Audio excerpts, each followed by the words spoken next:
ആലിമീങ്ങൾ അവർക്കറിയാം ഏതാണ് ത്വരീഖത്ത്, ഏതാണ് ശരി.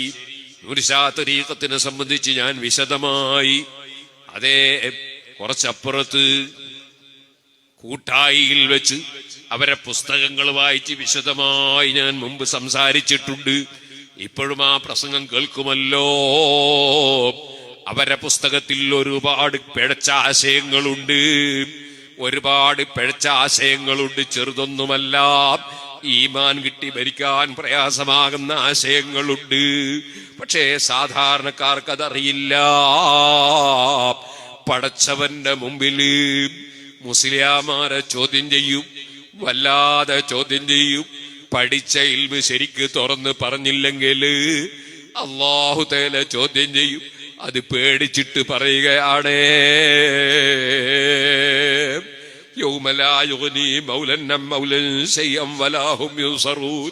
ഒരാളും പടച്ചറബിന്റെ കോടതിയിൽ സഹായിക്കാനുണ്ടാവൂല. അള്ളാന്റെ റഹ്മത്ത് കിട്ടാതെ രക്ഷപ്പെടൂല. ആലിമീങ്ങൾക്ക് വലിയ ഉത്തരവാദിത്വമുണ്ട്. അവര് പഠിച്ചതവര് തുറന്ന് പറയണം, ജനങ്ങളെ സന്മാർഗത്തിലേക്ക് കൊണ്ടുവരണം. അവര് അമ്പിയാക്കളുടെ സ്വത്തവകാശം കിട്ടിയവരാണ്.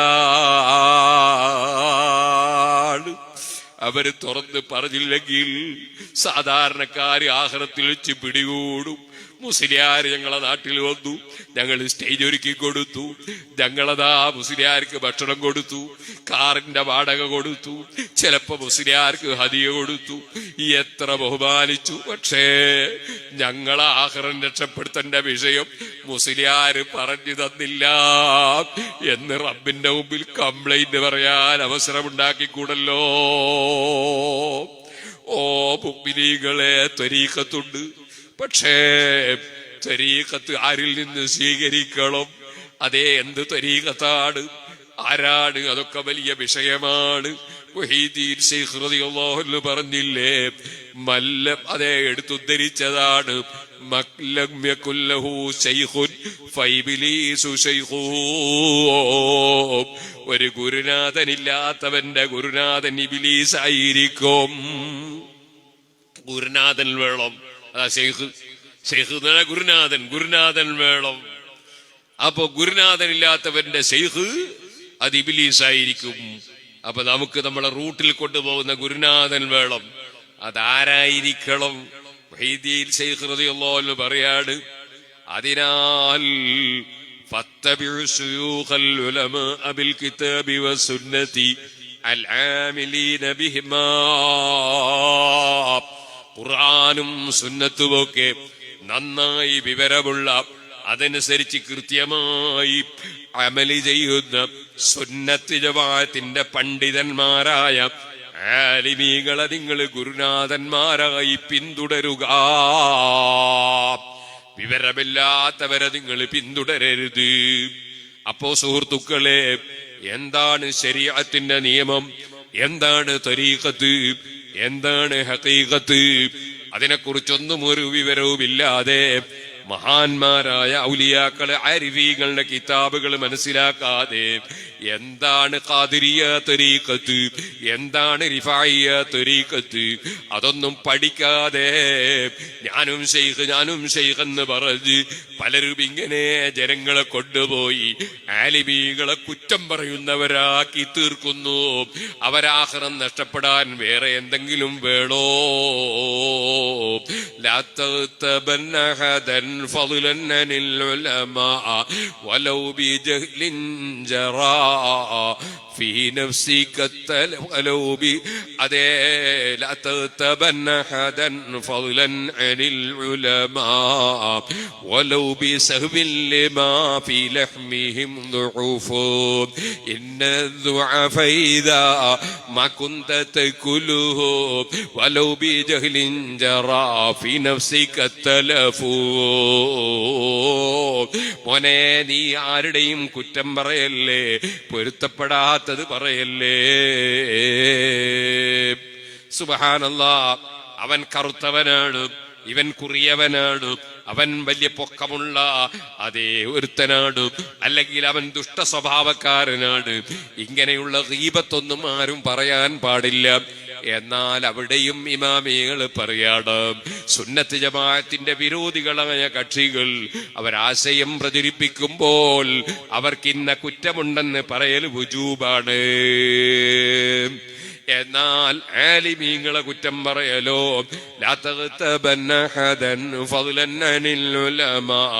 ആലിമീങ്ങളെ കുറ്റം നീ തീരെ പറയല്ലേ. കാരണം എന്താണ്? ബിസഹ്വിനെ മറന്നിട്ടും പറഞ്ഞു പോകല്ലേ. ആലിമീങ്ങളുടെ മാംസത്തിൽ നഞ്ഞുണ്ട് കേട്ടോ, വിഷമുണ്ട് കേട്ടോ. മാംസം തിന്നലാണ് ഗീബത്ത് എന്നല്ലേ ഖുർആൻ പറഞ്ഞത്. അപ്പൊ നീ ആലിമീങ്ങളെ കുറ്റം പറഞ്ഞാൽ ഇന്ന ദുആ ഫൈദാ മാ കുൻത തഖുലുഹു വലൗ ബിജഹ്ലിൻ ജറാ ഫീ നഫ്സിക തലഫു. നീ അറിയാതെ വിഷം വയറ്റിലാക്കി പോയാലും നിന്റെ ശരീരം നശിക്കൂലേ? ഇതുപോലെ ആലിമീങ്ങളെ നീ അറിയാതെ കുറ്റം പറഞ്ഞാലും നിന്റെ ഈമാൻ നശിച്ചു പോകും കേട്ടോ. സുഹൃത്തുക്കളെ, ആലിമീങ്ങളെ പിന്തുടർന്ന് ജീവിക്കണം. അവരാണ് ശൈഖന്മാർ. ബഹുമാനപ്പെട്ട മുഹീദ്ദീൻ ശൈഖ് റളിയല്ലാഹു അൻഹു പറഞ്ഞു, ചെറിയ കുട്ടിക്കാലത്ത് ഖുർആൻ പഠിപ്പിച്ചു കൊടുക്കുന്ന ഉസ്താദില്ലേ, ആ ഉസ്താദാണ് ആ കുട്ടിയുടെ ശൈഖ്. കുറച്ചിങ്ങോട്ടെത്തിയാൽ ഹദീസ് ഓതി കൊടുക്കുന്ന ഉസ്താദില്ലേ, അവരാണ് ശൈഖ്.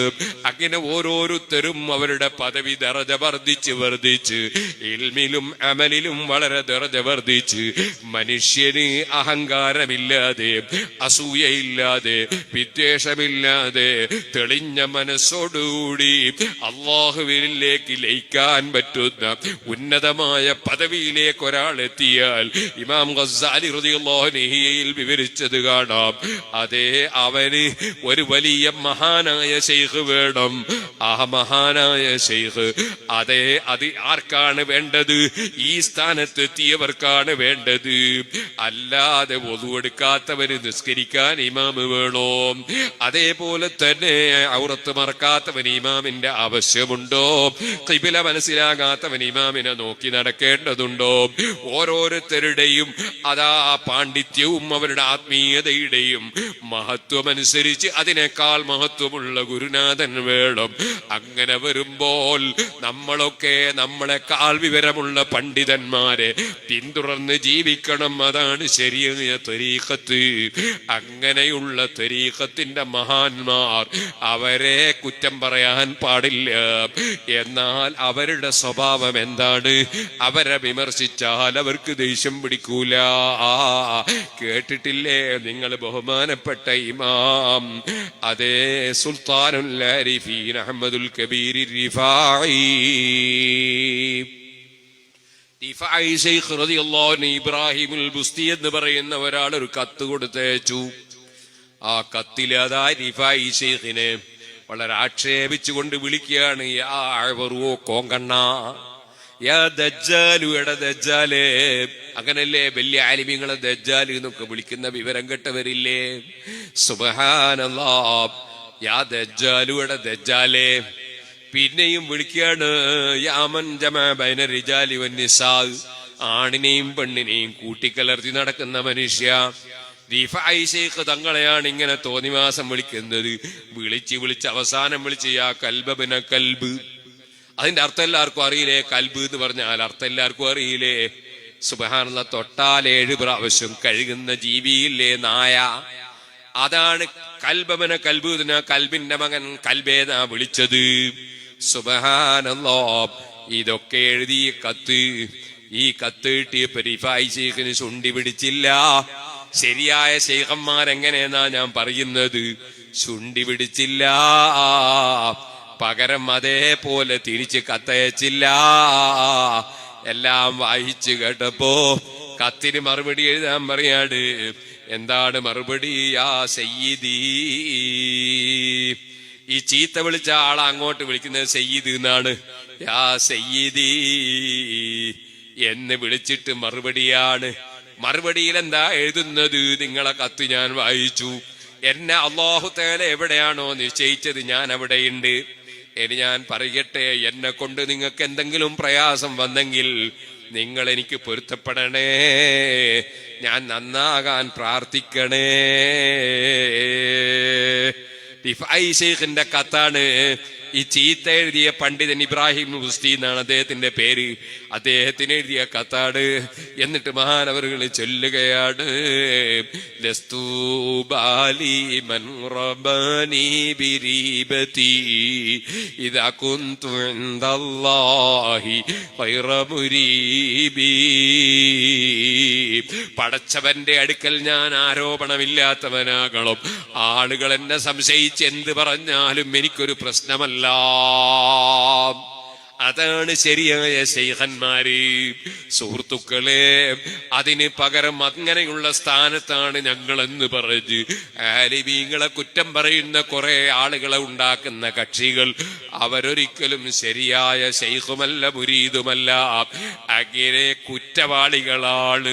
അത്തരത്തിൽ ഞാൻ പറഞ്ഞല്ലോ, മദ്യപിക്കുന്ന കുറ്റവാളി, പലിശ വാങ്ങുന്ന കുറ്റവാളി, അള്ളാന്റെ റസൂലിനെ സാധാരണക്കാരനാക്കുന്ന കുറ്റവാളി, അള്ളാഹ്ക്ക് കയ്യും കാലും ഉണ്ടെന്ന് പറയുന്ന കുറ്റവാളി, അന്യ പെണ്ണിനെയും നോക്കി നടക്കുന്ന കുറ്റവാളി, ഇതുപോലെ ആലിമീങ്ങളെ കുറ്റം പറയുന്ന വ്യാജ തരീഖത്തിന്റെ കുറ്റവാളി, ഇങ്ങനെയുള്ള കുറ്റവാളികൾ ഉണ്ടല്ലോ.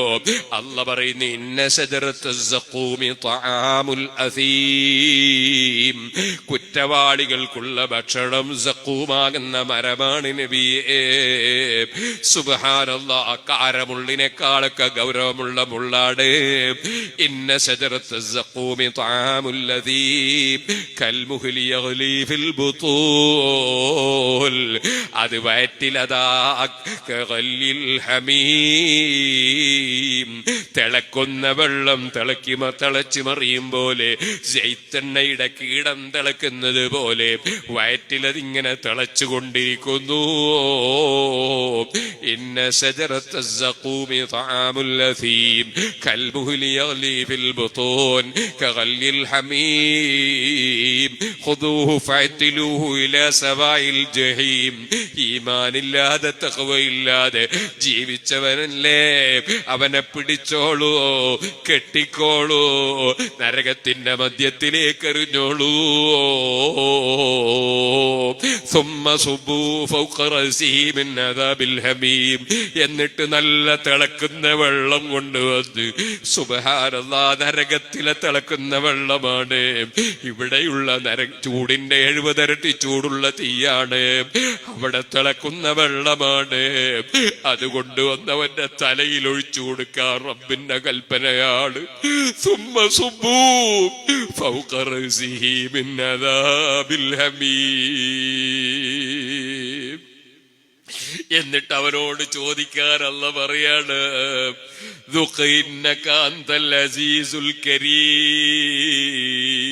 രുചി നോക്കിക്കടാ,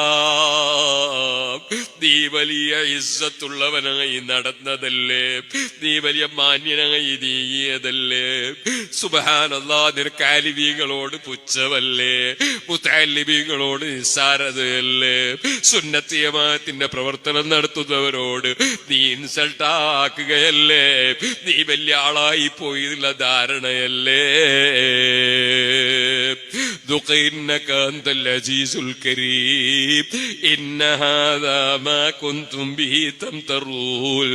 നീ സംശയിച്ച വിഷയങ്ങളാണിത്, നന്നായി അനുഭവിച്ചോ. ഈമാനിന് തഖ്വക്ക് വില കൽപ്പിക്കാതെ ജീവിച്ചവന് റബ്ബ് ശിക്ഷ കൊടുക്കുമെന്ന് സൂറത്തു ദുഖാനിൽ റബ്ബ് പറയാണ്. അതിന്റെ ശേഷം ഒരു സന്തോഷ വാർത്തയുണ്ട്. ഇന്നൽ മുത്തഖീന ഫീ മഖാമിൻ അമീൽ, ഞാനൊരു വലിയവനാണെന്ന ചിന്തയില്ല, ഞാനൊരു മഹാനാണെന്ന ചിന്തയില്ല, താഴ്മയോടെ ജീവിക്കുന്ന മനുഷ്യൻ. അതേ, അഹംഭാവമില്ല, അസൂയയില്ല, വിദ്വേഷമില്ല, പടച്ചവൻ കൽപ്പിച്ചതൊന്നും ഒഴിക്കുന്നില്ല, നിസ്കാരം കളാക്കുന്നില്ല, നോമ്പൊഴിക്കുന്നില്ല, സക്കാത്ത് കൊടുക്കാതെ കെട്ടിപ്പൂട്ടി വെക്കുന്നില്ല, കുടുംബ ബന്ധം ചേർക്കുന്നുണ്ട്, മുറിക്കുന്നില്ല, അയൽവാസിക്ക് നന്മ ചെയ്യുന്നുണ്ട്, ഭാര്യയോട് നല്ല പെരുമാറ്റമുണ്ട്, ഭർത്താവിന്റെ പൊരുത്തം വാങ്ങുന്നുണ്ട്, ഉമ്മ വാപ്പയുടെ പൊരുത്തം കിട്ടുന്നുണ്ട്. അങ്ങനെ നല്ല ജീവിതം നയിച്ചവർ, ആലിമീങ്ങളെ പിന്തുടർന്നവർ, അതേ ഇന്നൽ മുത്തഖീന ഫീ മഖാമിൻ അമീൽ, അവർക്കൊരു പേടിയുമില്ല, നിർഭയത്വമുള്ള വലിയ മഖാമിലാണ് അവര്. ഫീ ജന്നാത്തിൻ വഉയൂൽ, അവർക്ക് നല്ല തോട്ടങ്ങളാണ്, സ്വർഗങ്ങളാണ്, അവിടെ നല്ല അരുവികൾ ഇങ്ങനെ ഒഴുകുകയാണ്. യൽബസൂന മിൻ സുന്ദുസിൻ വഇസ്തബ്റഖിൻ മുതഖാബിലീൻ, അവർക്ക് നല്ല പട്ടിന്റെ വസ്ത്രങ്ങളാണ്. അവര് നെരിയാണിയുടെ ചുവടെ തുണിയഴച്ചി വലിച്ച് നടന്നവരല്ലല്ലോ. സുബ്ഹാനല്ലാഹ്, പെണ്ണാണെങ്കിൽ ആ പെണ്ണിന്റെ മാറിടം കാണിച്ച് നടന്നവളല്ലല്ലോ, തലമുടി കാണിച്ച് നടന്നവളല്ലല്ലോ. അതേ യൽബസൂന മിൻ സുന്ദുസിൻ വഇസ്തബ്റഖിൻ മുതഖാബിലീൻ കദാലിക വസബ്ബജ്നാഹും ബിഹൂരിൻ ഈൻ, നല്ല സുന്ദരികളായ സ്ത്രീകൾ അവർ ദുനിയാവിൽ അവരെ ഭാര്യമാരുണ്ടല്ലോ, അവര് സ്വർഗത്തിൽ കൂടെയുണ്ടോ? എന്നാൽ അവരെ ഭംഗി ഒരു ഹൂറുല്ലീങ്ങൾക്കുമില്ല. സ്വന്തം ഭാര്യമാരെ തന്നെ രണ്ടാളും ഈമാനോടെ മരിച്ചാൽ അവിടെ കിട്ടുകയാണ്. അവരെ ഭംഗി വേറെ സ്വർഗത്തിലുള്ളൊരു സ്ത്രീകൾക്കുമില്ല. ആ സ്വർഗത്തിൽ ഹൂറുല്ലീങ്ങളുണ്ട്. കദാലിക വസബ്ബജ്നാഹും ബിഹൂരിൻ ഈൻ യദ്ഊന ഫീഹാ ബികുല്ലി ഫാകിഹത്തിൻ ആമിനീൻ. ഏത് ഫ്രൂട്ട്സുകളോ ഏത് പഴങ്ങളോ അതിലൊന്നും മരുന്ന് ചേർത്തിട്ടില്ല, മരുന്നടിച്ചിട്ടില്ല, ഒരു പ്രശ്നവുമില്ല. നല്ല നിർഭയരായി കഴിക്കാൻ പറ്റുന്ന എല്ലാവിധ ഫ്രൂട്ട്സുകളും അവരുദ്ദേശിക്കുമ്പോ മുന്നിലെത്തുകയാണ്. യദ്ഊന ഫീഹാ ബികുല്ലി ഫാകിഹത്തിൻ ആമിനീൻ ലാ യദൂഖൂന ഫീഹൽ മൗത ഇല്ലൽ മൗതത്തൽ ഊലാ വവഖാഹും അദാബൽ ജഹീം. എന്റെ ചെറുപ്പക്കാർ എഴുന്നേറ്റ് നിൽക്കണം. സുബ്ഹാനല്ലാഹ്, ലാ യദൂഖൂന ഫീഹൽ മൗത ഇല്ലൽ മൗതത്തൽ ഊലാ. അവര് ദുനിയാവിൽ വെച്ച് മരിച്ചൊരു മരണമില്ലേ, അതല്ലാതെ ഈ സ്വർഗത്തിൽ കടന്ന ആളുകൾക്ക് പിന്നെ മരണമില്ല.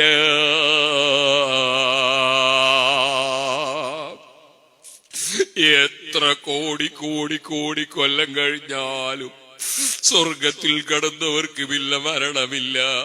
ലാ യദൂഖൂന ഫീഹൽ മൗത ഇല്ലൽ മൗതത്തൽ ഊലാ വവഖാഹും അദാബൽ ജഹീം.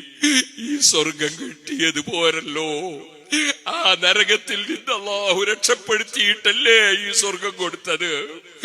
ആ സ്വർഗത്തിന് വേണ്ടി എത്ര അധ്വാനിച്ചാൽ എന്താണ്, എത്ര പ്രവർത്തിച്ചാൽ എന്താണ്, എങ്ങനെ പ്രവർത്തിച്ചാൽ എന്താണ്, അതതിന്റെ റൂട്ടിലാകണം. അതാണ് അഹ്ലുസുന്നത്തി വൽ ജമാഅത്തിന്റെ വഴി. സിന്ദാനി വസബഊന ഫിന്നാർ, 72 നരകത്തിൽ, ഒരൊറ്റ ഒന്ന് സ്വർഗത്തിൽ എന്നല്ലേ നബി സല്ലല്ലാഹു അലൈഹി വസല്ലം പറഞ്ഞിട്ടുള്ളത്. അല്ലാഹുവേ, ആ ഒരു കൂട്ടത്തിൽ ഞങ്ങളെ നീ ഉൾപ്പെടുത്തണം റഹ്മാനേ. മുഹീദ്ദീൻ ശൈഖ് തങ്ങൾക്ക് സിറുൽ അസ്റാർ എന്ന് പറഞ്ഞൊരു കിതാബുണ്ട്. അതിൽ ബഹുമാനപ്പെട്ടവർ പറഞ്ഞു, ത്വരീഖത്തുകാര് 12 ടീമുണ്ട്, 11 സുന്നത്തി ജമാഅത്തിന്റെ വിരോധികളാണ്. ഒരൊറ്റ ഒന്നേ വിജയിച്ചവരുള്ളൂ ത്വരീഖത്തുകാരിൽ. ആ സൂഫി വേഷം കെട്ടുന്നവരിൽ ആ ഒരൊറ്റ ഒന്നാരാണ്? സ്വഹാബത്ത് പഠിപ്പിച്ചതുപോലെ, ഇമാമിങ്ങൾ പഠിപ്പിച്ചതുപോലെ സുന്നത്ത് ജമാഅത്ത് പിന്തുടർന്ന് ജീവിക്കുന്ന ഒരേ ഒരു ടീം, അത് മാത്രമേ വിജയിച്ചവരുള്ളൂ എന്ന് സിറുൽ അസ്റാർ എന്ന ഗ്രന്ഥത്തിൽ മുഹീദ്ദീൻ ശൈഖ് റളിയല്ലാഹു അൻഹു പറഞ്ഞത് കാണാം. അതിൽ ഓരോ പഴച്ചുപോയ ത്വരീഖത്തുകാരുടെയും വാദങ്ങളെ സംബന്ധിച്ച് മഹാനവറുകൾ പറഞ്ഞിട്ടുണ്ട്. അതുകൊണ്ട് അത്തരം കാര്യങ്ങളൊന്നും പഠിക്കാതെ എവിടെങ്കിലും ത്വരീഖത്താണ് എന്ന് പറയുമ്പോഴേക്ക് അങ്ങനെയും പെട്ടുപോകരുത്. അതേപോലെ തന്നെ മുജാഹിദ് ജമാഅത്ത് ഇസ്ലാമി പോലെ ഔലിയാക്കളെയും ആരിഫീകളെയും കറാമത്തും വജൂദത്തും ഒക്കെ ചോദ്യം കൂട്ടത്തിലും പെട്ടുപോകരുത്. സുമ്മ ജഅൽനാകും ഉമ്മത്തൻ വസതൻ ലിതകൂനൂ ശുഹദാ അലന്നാസ്, നിങ്ങൾ അപ്പുറവും പെടാതെ ഇപ്പുറവും പെടാതെ മധ്യത്തിലാണ് അല്ലാഹു തആല നിർത്തിയത്. അതാണ് അഹ്ലുസ് സുന്നത്തി വൽ ജമാഅ. അല്ലാഹു ആ സുന്നത്തി ജമാഅത്തിന്റെ ഖാദിമീങ്ങളായി നമ്മെ എല്ലാവരെയും ജീവിപ്പിക്കുകയും അങ്ങനെ ഈമാനോടുകൂടെ മരിച്ച് സ്വർഗത്തിൽ എത്തുന്നവരിൽ നമ്മെ എല്ലാവരെയും അല്ലാഹു തആല ഉൾപ്പെടുത്തുകയും ചെയ്യുമാറാകട്ടെ.